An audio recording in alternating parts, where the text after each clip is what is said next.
गोंयच्यानो आमचे 6 शो लंडनच्या शारांत जाले उपरांत आयज आमी परत गोंया पावल्यात आनी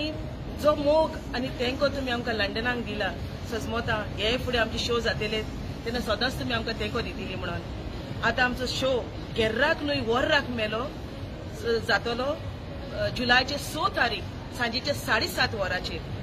आदले 2 शो आमचे हाऊसफुल जाल्यात सजमोता होय शो आमचो तुमी हाऊसफुल करतली म्हणून आदीच फुडें काळजांसान देव बरें करूं म्हणटा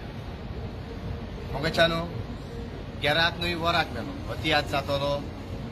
जुलयाचे 6 तारखेर रवींद्र भवन पायथ्यात्रीस हॉल मारगांव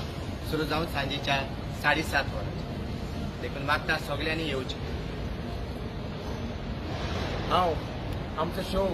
ऑर्गनायज केल्ले खातीर लंडनच्या शारांत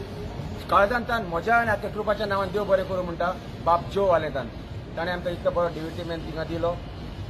सगळे वाटेन आमकां बरें खुशाल दवरले हांव ताचेर आनी ताच्या फॅमिलीचेर देवाचे शुभ आशिर्वाद मागता आनी ताका काळजाच्या खोलायेकतान म्हज्या आनी म्हज्या ट्रुपाच्या नांवान देव बरें करूं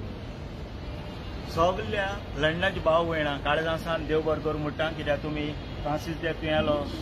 दोनूय तियात्र सोशल वर्कर आनी गेर्राक न्हय वर्राक मेलो जायत मोग दाखयलो भरपूर लोक येयलो त्या खातीर तुमी काळजांसान देव बरें करूं होवूय मोग फुडारा दाखयाय आनी एक फाटी काळजांसान देव बरें करूं सदां मोग आसूं देव बरें करूं।